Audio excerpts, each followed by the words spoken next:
Noong nakaraang taon, kumuha ko ng PCX 160 para gawing pang daily na motor dahil ito ay komportable, matipid at class-leading ang specs nito. Bawat motor ay may pros and cons at isa sa mga cons ng PCX 160 ay ang rear suspension nito, kung saan ang factory build setting nito ay para lamang sa average weight ng rider, kung saan masyado itong malambot at mabilis mag-rebound ang shock. Kaya madadama mo ang lagotok tuwing dadaan sa lubak o alanganin na level ng kalsada, lalo na pag may kasamang pillion rider, top box at kagamitan. Kaya naisipan kong bumili ng aftermarket na rear suspension para masolusyonan itong lagotok, at nagtingin ako ng iba't ibang suspension sa market. Ang mga brands na napili ko na swak sa budget ay Racing Boy, YSS, Racing Power, KYB at TRC. Ang mga factors na kailangan masunod ay una, preload and rebound adjustable ito. Pangalawa ay dapat 365mm ang length kung saan parehas sa stock dahil kailangan ko ng suspension travel length. Pangatlo ay dapat sakto ang fitting at wala nang magic na kailangan gawin. Pang-apat ay dapat reliable brand ito. At panglima ay dapat pasok sa budget ng hindi lalagpas ng 5,000. At ang napili kong unit sa 5 brands na ito ay ang AI Tech series ng TRC Racing. So bakit ito ang napili ko? Pag-usapan natin ito at stay tuned lang tayo dahil bibigyan ko kayo ng tip kung paano bawasan ng vibration sa windshield ng PCX 160 nang halos walang gagastusin.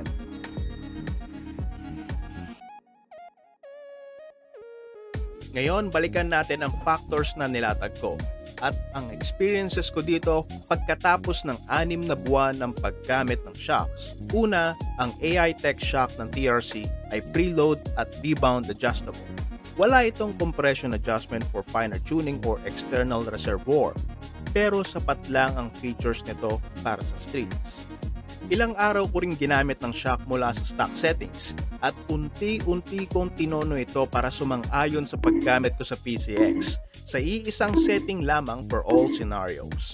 At kung tatanungin nyo ako kung ano ang settings na napili ko, naka-adjust ang preload ng 2.2mm at nakadial ang rebound from left to right ng 10 clicks. Pangalawa ay sakto ang length na available na kailangan ko.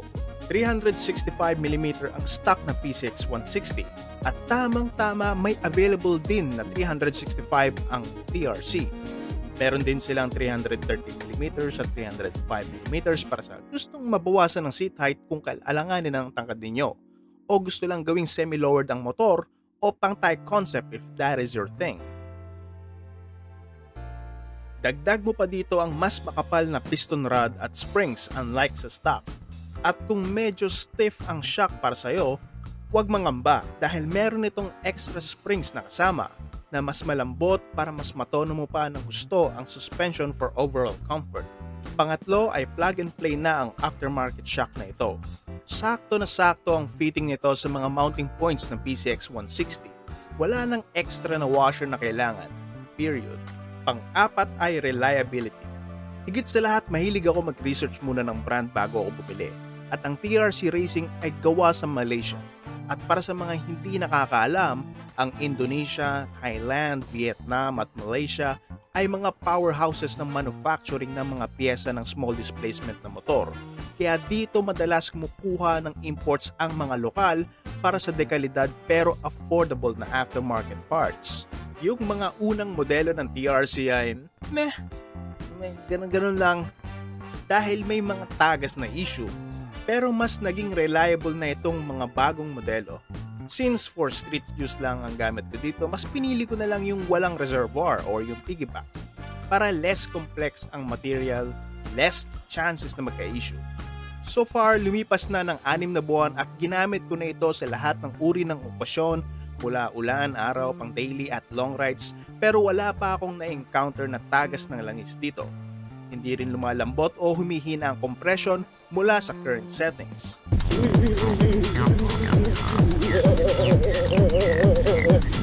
Pang-5 ay presyo. Ang budget ko para sa aftermarket na shock ay dapat naglalaro lamang sa 5,000 pesos. At swakto na naglalaro sa 4,000 pesos ang presyo ng TRC AI Tech Series.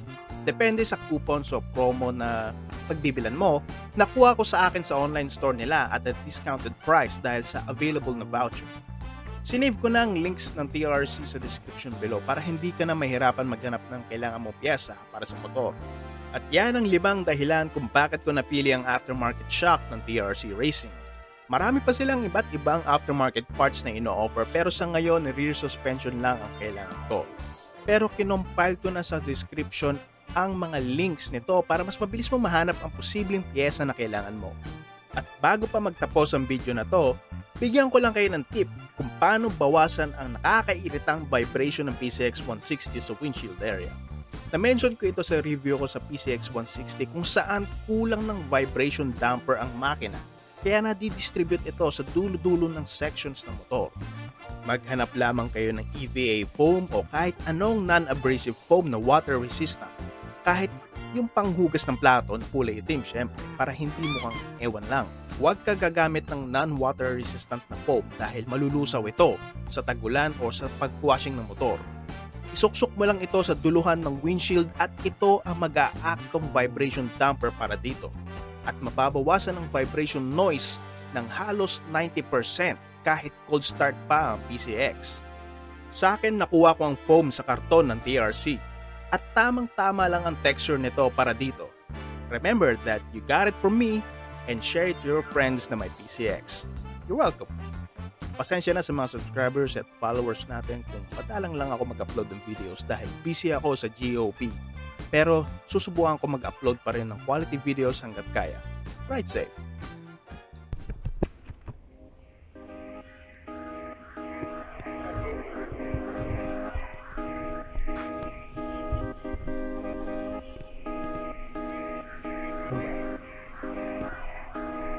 Sure, thank you.